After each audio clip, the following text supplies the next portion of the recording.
Is tithing still for Christians today, or is it Old Testament law and needs to be done with and moved on because now we are under grace? Today on Creating the Future, we're going to answer your top 10 questions about tithing, including question number 7, which I think you're really going to love, about the cursing and blessing of God that may or may not come from tithing. God bless you. I hope you enjoy this episode today.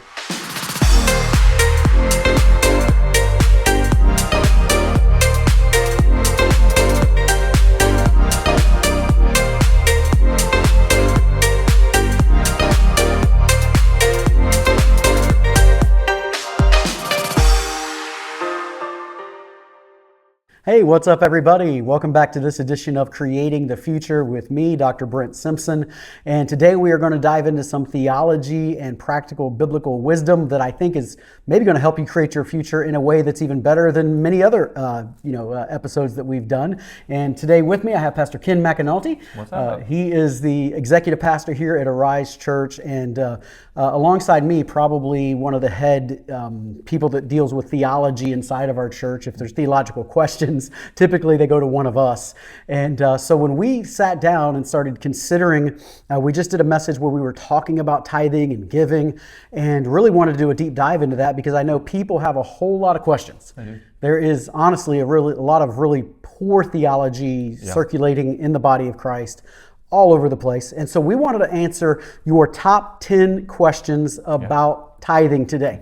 I asked ChatGPT, I said, what are the top questions? They gave me about 25. We put those down into 10, put a couple of them together because they were really kind of repeated in different ways. And we just want to take a quick minute today and try to answer these questions for you. So top 10 questions about tithing, and then one bonus question at the end. Number 1, is tithing still required for Christians today? How would you begin answering that? Such a great question. Well, for one, I don't really like the word required there. Right. That's kind of makes it into a law, and that's just not what Christianity is about. It's about a relationship with Jesus and trust with Him. We are under grace. That's right. We're a New Testament body of believers. We're not Old Testament. We're not under the law. We're under grace. That's right. But one of the things that's been asked that kind of goes along with this is, what did Jesus say about tithing? And it's been said before by people who disagree with tithing that Jesus never said anything, and that's a fallacy. Right. That's Jesus actually did address it in Matthew chapter 23. And He was talking to the Pharisees, and He said, you guys tithe on your dill and your mint, so your herbs. These little things that you grow in your windowsill, you tithe on those, but you neglect the greater things of the law. And then He says this statement: you should do that while also paying attention to justice and mercy.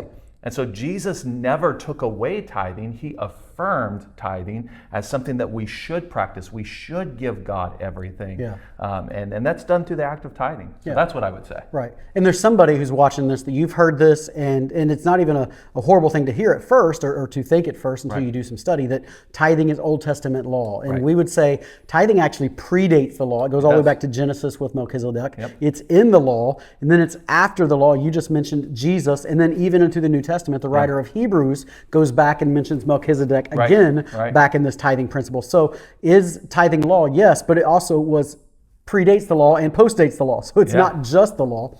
And I think that's important because, and we teach this at our church a lot, tithing is not law, it's not mandated, it's not required as this question asked, but it is a biblical principle for receiving the blessing of God and actually submitting your money over to the Lord.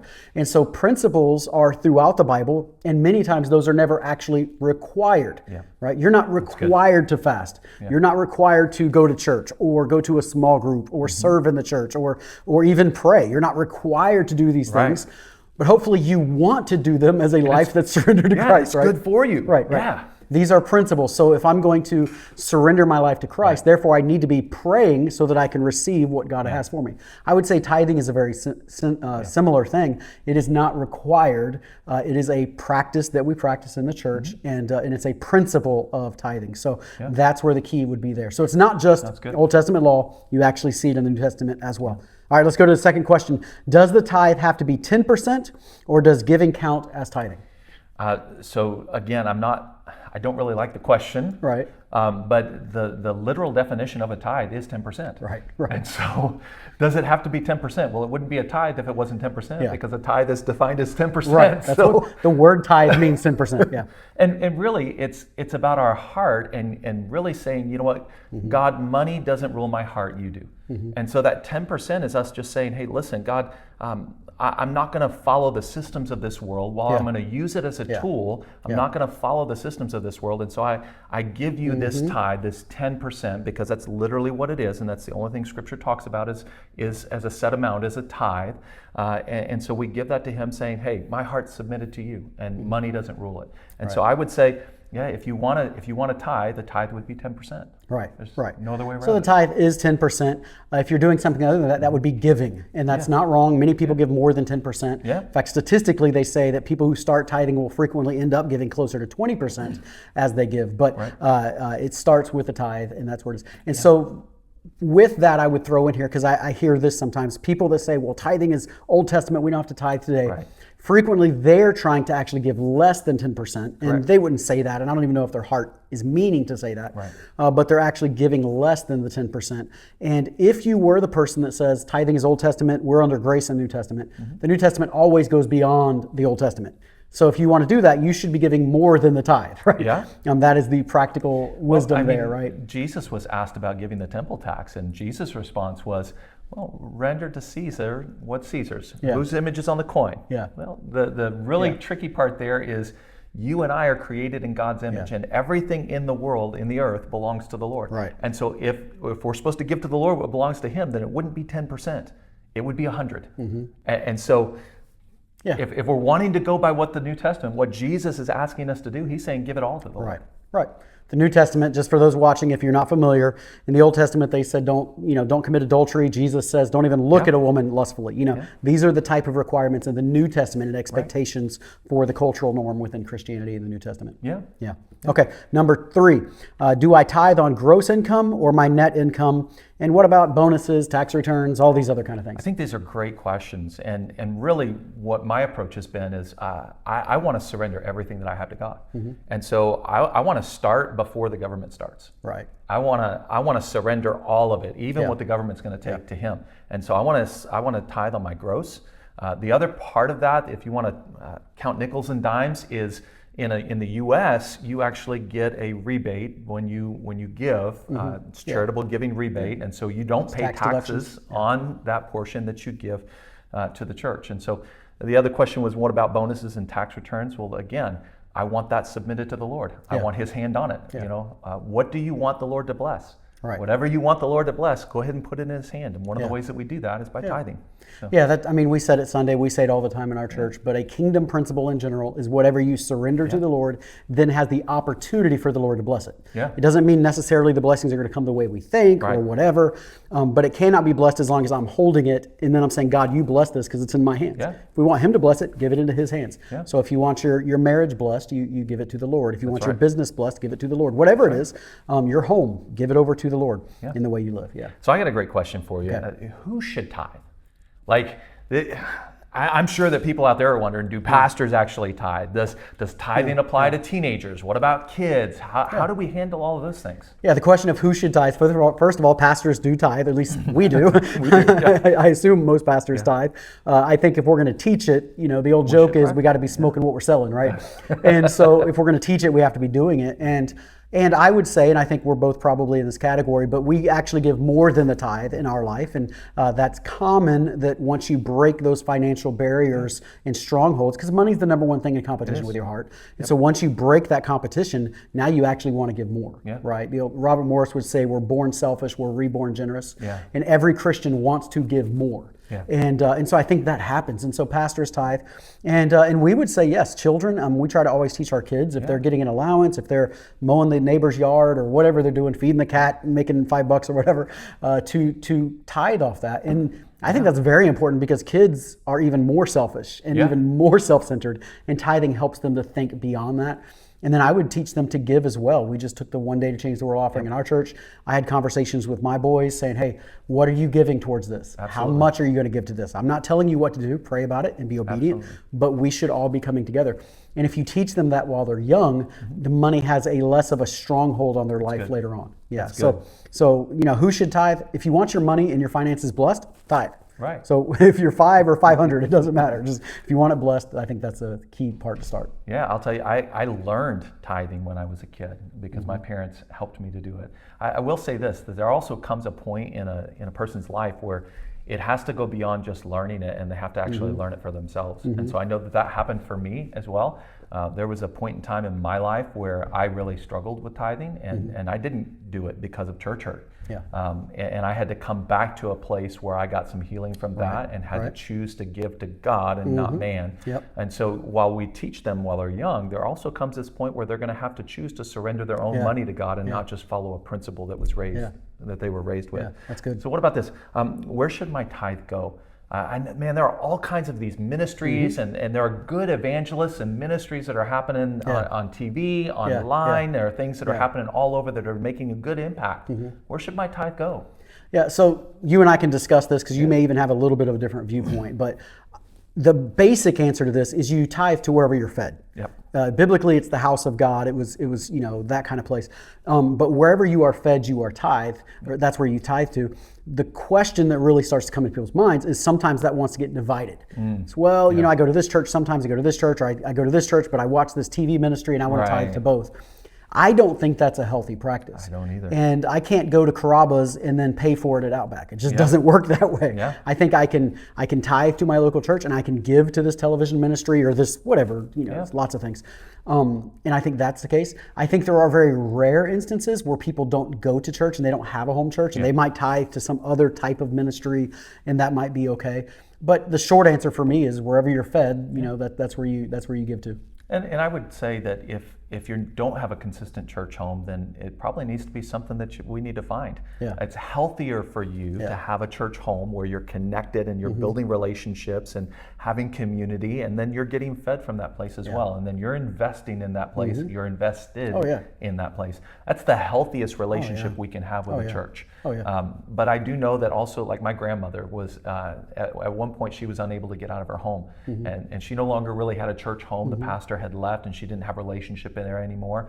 And so she tithed to other ministries. In fact, when I was an evangelist, she tithed to my ministry as an evangelist. Right. But I would have regular conversations with her and pour into her and love on her. Yeah, you just mentioned it right there too.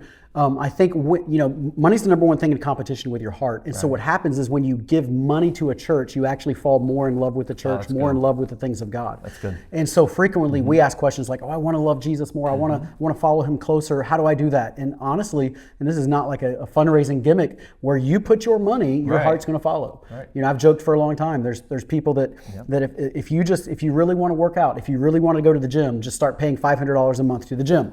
And I promise you will find a way to work out. And but if I'm doing fitness for 10 and it's only $10, then I can kind of $10 is no big deal. Right. Where you put your money, your heart is going to follow. That was a teaching of Jesus. Yeah, you've used the example a lot of times of people's yards. Yeah. That they love their yard when they've put a lot of time and effort into it. And it's so true. I think that's a great idea. Yeah. Okay, number 6 on this list of the top 10 most common questions about tithing. And this was mine. You mentioned for you it was a struggle because you didn't trust the church. Right. This was mine. What if I can't afford to tithe? What if I have too much debt? Will God just understand that I'm not tithing? That's a hard question, because I know that there are a lot of people who struggle with finances, and debt is a big deal. It's a big thing. And there's a real pursuit, especially in our culture right now, to get out of debt. I've listened to podcasts where people don't understand the nature of our relationship with God, and they tell people, man, stop giving until you're out of debt. Yeah. And I personally disagree with that advice. Yeah. I would personally tell someone that if you want God to bless your effort to get out of debt, start by giving. Start by surrendering your money to Him. I think that while it doesn't make sense in a physical aspect, when we talk about surrender and we talk about making sure that He's number one, it does make sense in that aspect. Yeah. My debt's not number one. Me getting out of debt's not number one. It's my first priority is that God's in control, and that He's in control of my heart, not all this money. Yeah. And so I would recommend, yes, in spite of the debt, still give, still tithe. So, yeah, and I think it's a misconception that people say, I'll start giving whenever I get out of debt. Right. That virtually never happens because your heart is not there. And so if it's not there when you're in debt, it's not going to be there when you're out of debt. And we have great intentions, it's just not real. Yeah, I'll start giving when I win the lottery, right? Yeah. God, let me win the lottery, and I'll give my tithe off the lottery. Right. Yeah. I think that's a big thing. And the second part of that question was, does God understand? And I just want to be really clear with people. Yes, God understands. Yeah. That doesn't mean he likes it. Right. God wants to bless you, but he can't bless you with the kingdom blessing he wants to bless you with as long as it's in your hands. So do I understand why my teenage child would start smoking cigarettes and rebel? Yes, I understand it. But no, I don't like it. I don't want that to be the case. Do I understand why they would sneak out the window and run off to a party or something? Yes, I understand why they would. God understands, but it doesn't mean he likes it, and it doesn't mean that's what's best for you, which is why he doesn't necessarily like it. So that's good. Yeah. So question number 7, does God really bless tithers? I mean, we hear all this stuff from pastors that God will bless you if you tithe, or am I cursed if I don't tithe? What does all this stuff mean? Yeah. All right. So this is worth, if you've listened all the way through here, this might be the most important part for you to understand, because I don't think this gets taught very well in the church. Okay. There is only blessing and cursing. There's only the two places. There is no middle ground, and we think there's a middle ground. We think I can just be me, and maybe I don't have the blessing of God, but I also don't have a curse. I'm just me. And when we hear the term cursing, we typically think like, somebody cursing up some magic potion and blowing it on you, and now you are cursed, right? And so somehow God is purposely cursing your finances, okay? That is not what most of the curses in the Old Testament, the way it's written, that's not what it is. Right. Here's how it works. In the Eden, you were blessed. You were blessed. When we fell, humankind fell out of Eden, we started being cursed. Right. And from the day we are born, we are under a curse. Now, that doesn't mean God is intentionally cursing you. Right. It means we are under the curse. Now, in this case, in Eden, they were under the blessing of God. Right. They still cultivated fruit. We somehow get this idea sometimes like they never had to cultivate anything or do anything. No, they still had to work, but work is actually a blessing. You need work. They still worked, but their work was much easier, and they didn't have to toil in their work, and they didn't have to sow and fight for their work. Meanwhile, when part of the curse that happens, when they exit Eden, is now you'll still grow your crops. You're just going to do it with your own strength, without God's help. You're going to have to deal with vines and problems and trials, and you're going to have to work a lot harder. You're going to sweat a lot harder, and now you're doing it by yourself. Now, this is where it's funny for me, because what many people will call a blessing is actually a curse, because some people will be like, well, I got a strong back and strong arms and a great intellect, and I built this business and I fought for this and I deserve this. That is the curse. You are doing it with your own strength. And make no mistake, there are some people that have such a great intellect and such a great work ethic and all of those things that their cursing, so to speak, looks better, right? But they have done it on their own. The blessing comes, kingdom principle, when it's laid at God's feet, and now we're back into an Eden-like phenomenon, where in Eden, they still did the work, it's just it was so much easier. They didn't have to work nearly as hard for it. It had the blessing of God on it. And I'm sure you're the same way, but one of the things I pray basically every Sunday morning or Saturday in our context, before I'm going to preach, is always like, God, take what I can do. Like I have abilities. I can speak. I've got intellect. I've read books. I've studied. I listen to podcasts. I've been to college, right? Whatever. I have gifts and stuff that I have. I know I have those, but those are not enough. Therefore, I need the anointing and blessing of God to come alongside of my gifts to actually do greater things. And so, is your finances cursed? Well, yes. But that doesn't mean like God is purposely cursing. It means you are only going to get the fruit out, or the fruit of your labor up to the fruit of your labor. Up to your ability. To your ability, not beyond that. And I think we all need beyond that. And that's where the tithe comes in. Do you want to respond to that before I get to the second half of that question? I just think that surrender, it's the difference between surrender and control. Do you want control, or do you want to surrender? Do you want whatever you can earn, or do you want to surrender it to God and He can take it and bless it? Because whatever you put in His hand, man, He can bless. The second part of that question said, what if I'm tithing faithfully but don't see financial blessings? Now, there's two parts of that I would want to respond to. First of all, my experience has been that when a person first starts tithing, there's almost always, rarely do I ever find that somebody doesn't receive some kind of blessing early on. It's almost like a child who starts walking and the parents are like, yeah, good job, you're so good at walking. But realistically, by the time they're 7 years old, you're never looking at your child going, you're so good at walking. That's just, they're doing what they're supposed to do. This is one of those things that my experience has been when a person first starts tithing, there's almost always some sort of weird bonus that comes in, or some kind of blessing that's like, oh my gosh, I'm doing this right. And to me, it's God's pat on the back. Now, maybe that doesn't always happen, but I think it frequently happens. But I don't think we tithe for the financial blessing, because we tend to, like in America, blessing is always financial.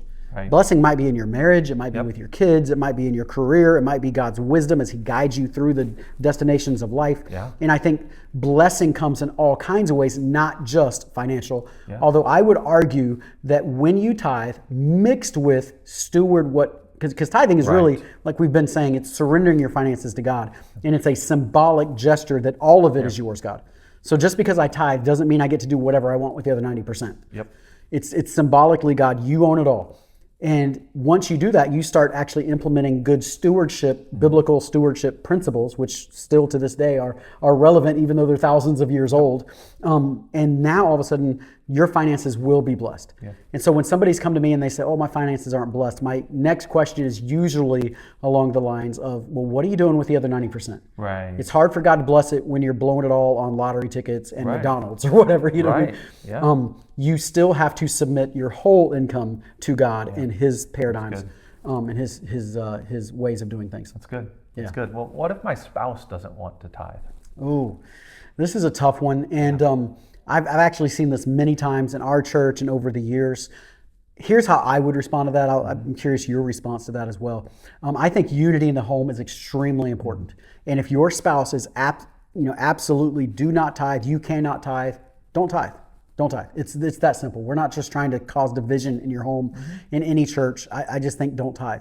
If there are instances, and this is really common, where it's like, okay, the spouse, let's say the wife, that's probably the most common. The wife is like, well, I'm going to tithe off my income, and it doesn't cause disunity in the home, then absolutely do that and allow that to be a symbolic gesture to your husband and point out, when God blesses and how he's blessing, that this happens because of the tithe. But if it's causing disunity in the home and you cannot get together on that, I would just say, just don't do it. Yeah. And I think that's true in most areas like that. Yeah, I would absolutely agree with that. I would say tithe on whatever you have control of, but don't hide it. Absolutely.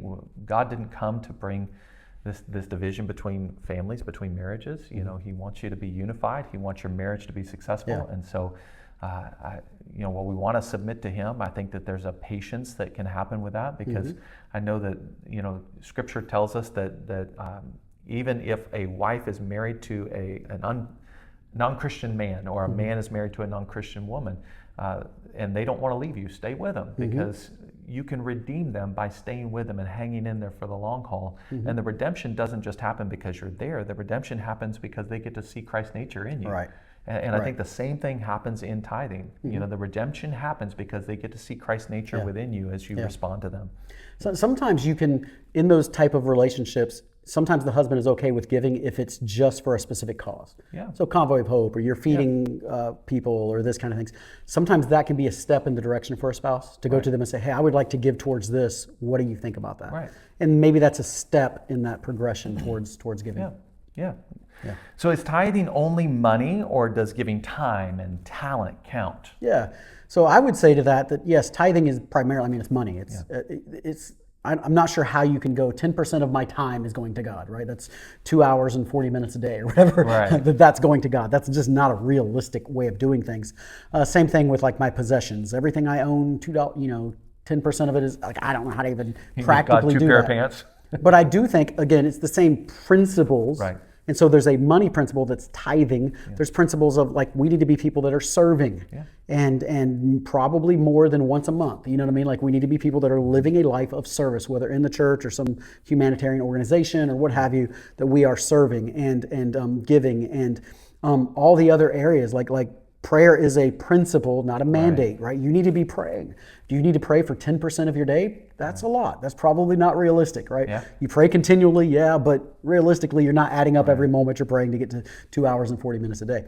And so you need to be praying, you need to be fasting, and all of these are just the principles that all need to be working together. So I don't think it's a 10% rule for everything else, but you need to be doing all those other things. Sure. Yeah, I think the place that I've heard this is actually from the heart of some people who want to not give the money, and they want to actually substitute it for, I'm going to come and serve at the church. Yeah. And I would just warn you to be careful, to guard your heart with that. Remember, tithing is not just about the money. God doesn't need our money. He wants our surrender. Yeah. And so if you're unwilling to surrender your finances because you need to hold it close and you want to give time instead, well, then your money's not going to be surrendered to him. And so you're losing the whole impact of tithing to begin with. And so you want to make sure that you surrender to him in each area of your life and the different principles that we ought to be surrendering to him. You know, it kind of looks different in each area. But then I've also heard some business owners who want to give and they want to do something for the church. But I'll tell you, most often when that happens, that's actually above the tithe. Right. The way it works is when God moves so much on their heart, then they end up wanting to do something in addition for the church as well. And it's a beautiful thing if that happens. That's so good, so good. All right, number 10. We've made it through all 10. Now we got a bonus after this, but number 10, can tithing be automated, like reoccurring giving, or is that less spiritual? Because let's be real, it doesn't feel the same. It doesn't feel, you bring cash and there's a pain to it. It's automated, it's like Netflix or something. What's your thoughts? I pre-make my decisions.